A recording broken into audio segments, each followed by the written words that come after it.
What's going on, guys? Welcome back to the channel where we share practical tips to help you improve your financial well-being. In today's video, we're going to be talking about 10 ways that you can continue to grow your savings account if you haven't started already, right?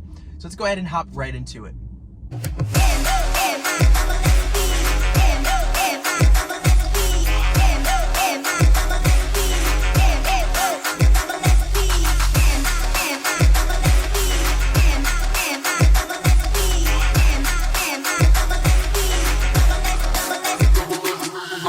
So the first thing I want you guys to do is be clear to set your financial and saving goals. Define specific financial goals that you want to achieve, whether it's saving for a down payment, emergency fund, retirement, or a future investment. Make sure that your goal is clear and stay focused and motivated as you continue to work towards that goal. An example of this would be saving $10,000 for a down payment for a home or another type of investment that you may be thinking about. Give yourself about 6 to 8 months and see what it is that you can do, then revisit your plan and decide where to go from there. Secondly, I want you to make sure you create a budget. If you haven't already checked out our budget video, the link is going to be somewhere here. All right, go check out the budget video. All right, but make sure you are identifying areas that you can cut back on and allocate more funds towards your savings. The only way you're going to be able to figure out where you can cut back on is if you build a budget for yourself and if you stick to that budget. This may be a little difficult at first, but once you get used to it, it will become a little easier month after month, all right?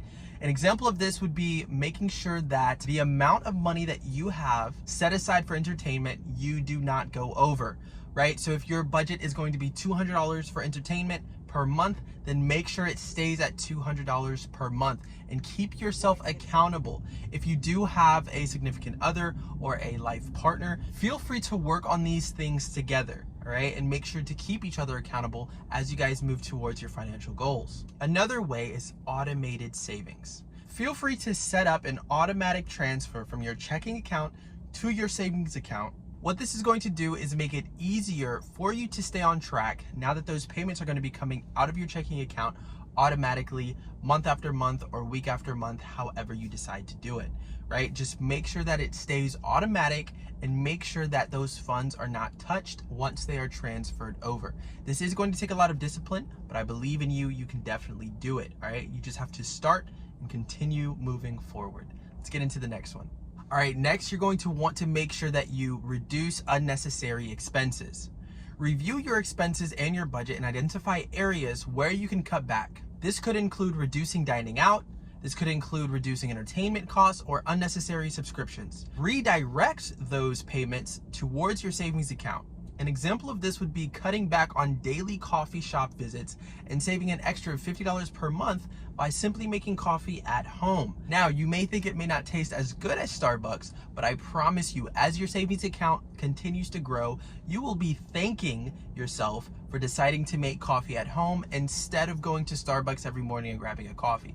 Now, this is also something that I am continuing to work on. My new favorite is yerba mate. I don't know if you guys have heard of it, but it's essentially an energy drink, and I purchase it a lot. So what I'm going to be doing next month is I'm going to be purchasing the actual yerba mate leaf, making my own at home. Therefore, I save on buying the energy drink itself, right?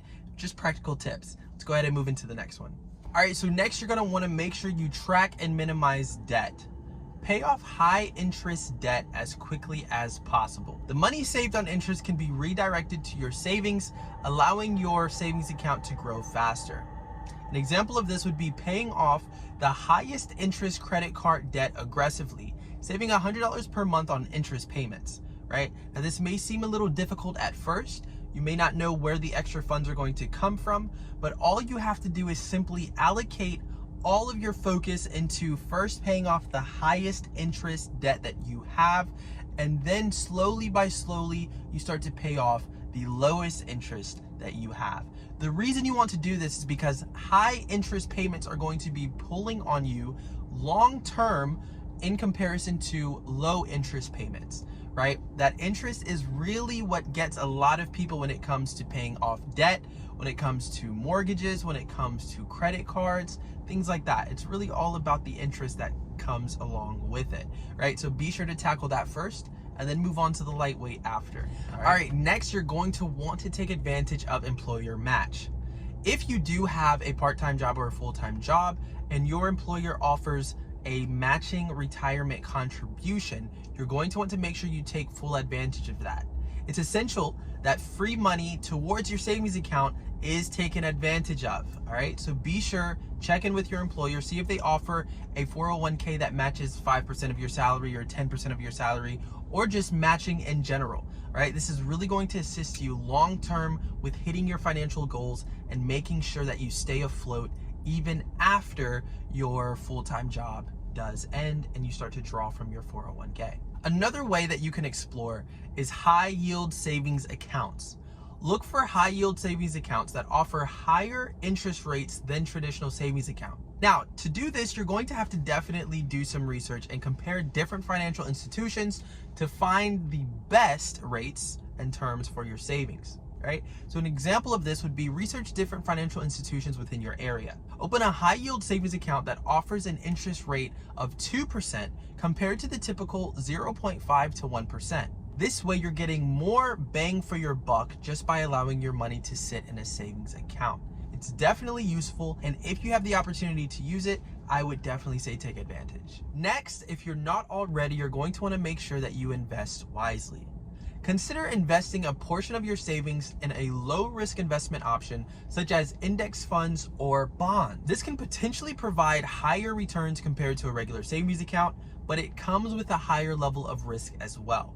An example of this would be to allocate a portion of your savings into a low-risk index fund that historically provides an average annual return of 6%.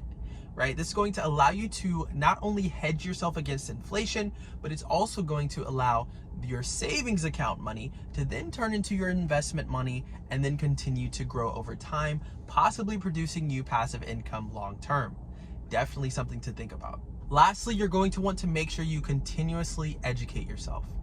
Make sure that you're staying informed about personal finance and investment strategies, and attend financial literacy workshops, read books, and follow reputable blogs and podcasts. The more knowledge you have, the better decisions you can make as it relates to not only growing your savings account, but also growing your investments as well. An example of this would be to read personal finance books, attend webinars, attend workshops, or follow reputable financial blogs and podcasts and learn about investment strategies and smart money management. If there is someone that you look up to in the investment community, feel free to consider taking their mentorship and see what kind of services they can offer you in order to take your financial literacy to the next level. If you found this video helpful, don't forget to give it a thumbs up and subscribe to our YouTube channel for more practical tips. Thank you for watching, and I will see you in the next video.